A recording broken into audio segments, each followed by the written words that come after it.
जैन साथियों, जैसा कि कल से यूपीपी का पेपर स्टार्ट हो रहा है तो बहुत से बच्चों की समस्या ये आ रही है कि हमसे बच्चों ने बात किया है कि सर बहुत डर लग रहा है, क्या होगा, कैसे करेंगे, क्या इतने बच्चे फॉर्म अप्लाई किए हैं, इतने बच्चे बैठेंगे, मेरिट क्या जाएगी, और तमाम अपनी जो है कि बातों को उन्होंने हमसे शेयर किया। तो हमने सोचा कि ये एक दो की समस्या नहीं है, ये लगभग सभी बच्चों की यही समस्या है। तो क्यों ना हम इसको वीडियो के माध्यम से सभी बच्चों को समझाने का प्रयास करें कि एग्जाम में क्या करना है, कैसे करना है और कैसे अपने आप को जो है कि डीमोटिवेट होने से बचाना है। तो सबसे पहली समस्या तो बच्चों को यही आ रही है कि क्या होगा, और सब डर रहे हैं इसी वजह से कि क्या होगा।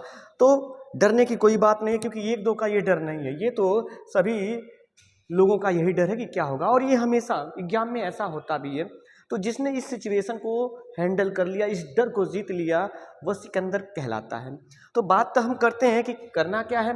तो सबसे पहली चीज़ है कि एक तो आसान ये है, कुछ लोगों की नज़र में आ रहा है कि नहीं ये खराब भी हो गया क्योंकि सेंटर आपके ज़िला में दे दिया, लेकिन ज़िला में देने की वजह से अगर परीक्षा आपकी निष्पक्ष होती है, प्रशासन के माध्यम से अगर निष्पक्ष परीक्षा करवाई जाती है, उम्मीद तो है निष्पक्ष होगी भी, अगर निष्पक्ष परीक्षा होती है तो 20 से 25% आपका ज़्यादा एफर्ट लगने वाला है। क्योंकि जब पहले पेपर होता था हम लोगों के समय में, तो हम लोगों के समय में सेंटर जो है कि 200-300 किलोमीटर दूर जाने की वजह से बच्चे जाने आने में, परिवहन में परेशान होने की वजह से 20 से 25% उनका माइंड वैसे ही कम काम करता था। लेकिन अब ऐसा कुछ नहीं है, आपको अपने होम डिस्ट्रिक्ट में ही पेपर देने का मौका मिला है, जिससे आप अपना पूरा का पूरा एफर्ट लगा सकते हो।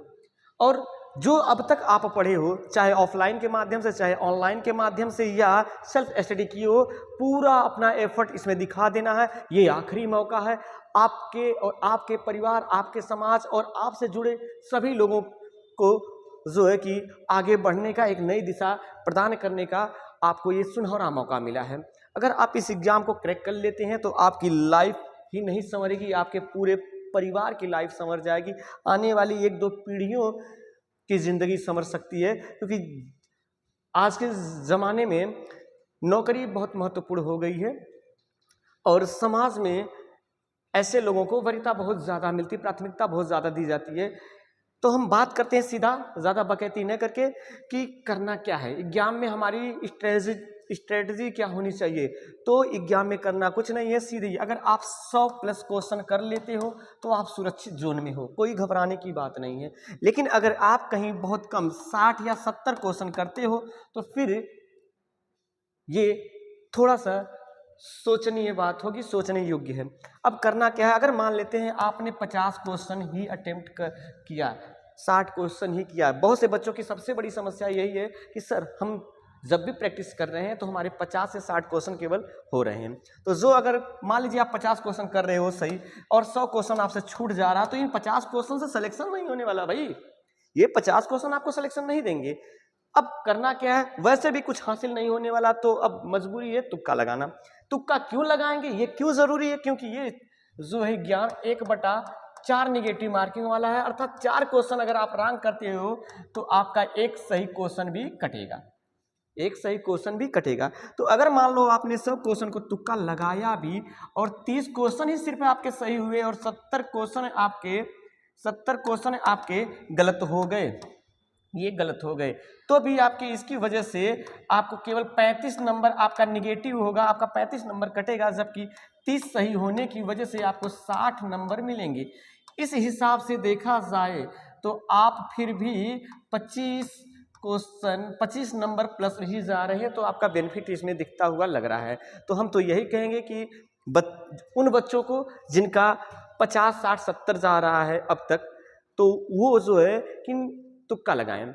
बाकी कुछ चीज़ें और भी ध्यान में रखना है कि जिनका 17 को फर्स्ट पाली में एग्जाम है तो वो ज़्यादा तुक्का लगाने का प्रयास न करेंगे, क्योंकि जब भी नॉर्मलाइजेशन होगा तो उनके नंबर पक्का बढ़ने वाले हैं, ज़्यादा बढ़ेंगे, ठीक।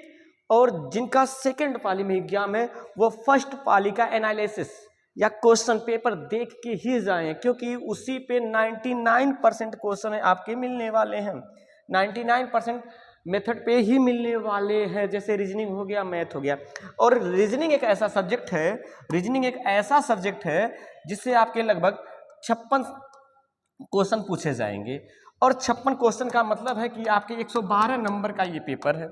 ये प्रश्न आएगा रीजनिंग से 112 का। अगर आपने 112 में से 100 अगर अटेम्प्ट कर लिया, 100 नंबर पार लिया, तो फिर आपकी राह बहुत आसान होने वाली है।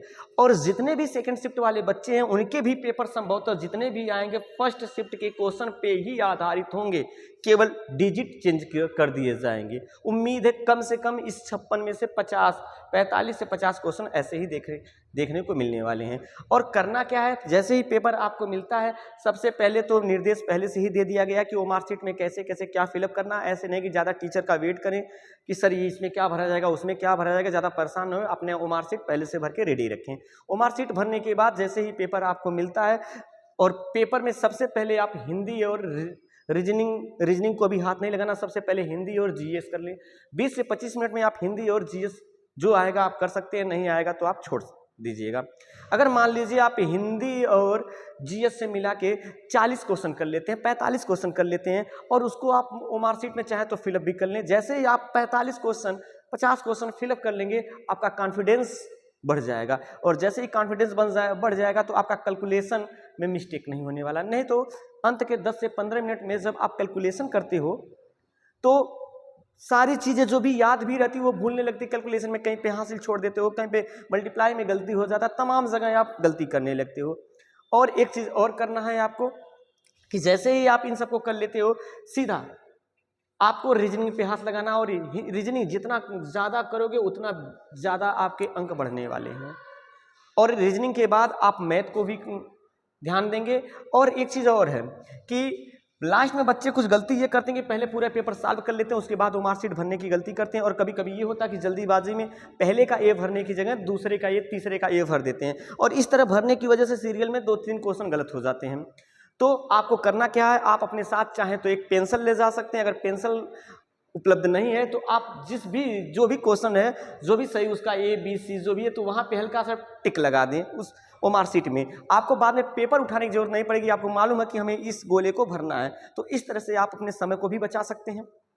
रही बात कि उसके बाद सेफ जोन क्या होगा, तो अगर जो भी बच्चा 100 किया है तो उसे घबराने की कोई दिक्कत नहीं है, घबराहट वाली कोई बात नहीं है। जो भी अफवाहें चल रही हैं आपके आसपास, उन अफवाहों पे ध्यान न दो। आपको एक सीट से मतलब है, ठीक है, आप एक सीट अपनी मुट्ठी में कर सकते हो। बस कॉन्फिडेंस आपका डगमगा रहा है और उसे डगमगाने नहीं देना है, क्योंकि सभी बच्चे तो वहीं से, कहीं से ऐसा नहीं कि कहीं कोई बच्चा लंदन से आया है कुछ अलग आपसे जान रहा है, वो भी पढ़ा है आप भी पढ़े हैं। फ़र्क बस इतना है कि किसी के पास 1 पेपर का 2 पेपर का अनुभव है, किसी के पास अनुभव नहीं है।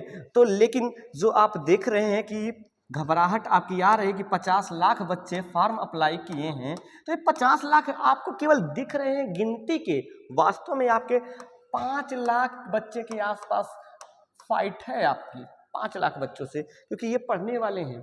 बाकी अभी आपके आसपास जो भी होंगे, रेशियो आप देख सकते हैं कि 10 बच्चे फॉर्म भरे तो 1 बच्चा 2 बच्चा पढ़ रहा है, बाकी तो अभी घूम घाम रहे हैं, बारात कर रहे हैं इधर उधर। उनसे किताब भी बहुत बच्चे अभी तक नहीं लिए। उन्हें लग रहा है कि पहले की तरह ऐसा है कि फॉर्म भर दिए पुलिस हो गए। बहुत परिवार को ऐसा लग रहा है, लेकिन ये ऐसा कुछ नहीं है। इसलिए केवल ये आपको गिनती के रिकॉर्ड दिख रहे हैं कि 50 लाख, लेकिन 50 लाख बच्चे नहीं है। घबराना नहीं है, डरना नहीं है, बहुत आसानी से आप सिलेक्शन ले सकते हो। बस अपने आप पे भरोसा रखो। अगर अपने आप पे भरोसा है, हम लोगों पे भरोसा है, जहाँ से आप जिन भी टीचरों के माध्यम से पढ़े हैं उन पे भरोसा है, तो फिर आपको नौकरी लेने से कोई नहीं रोक सकता है। ये विश्वास अपने अंदर जगा के रखो।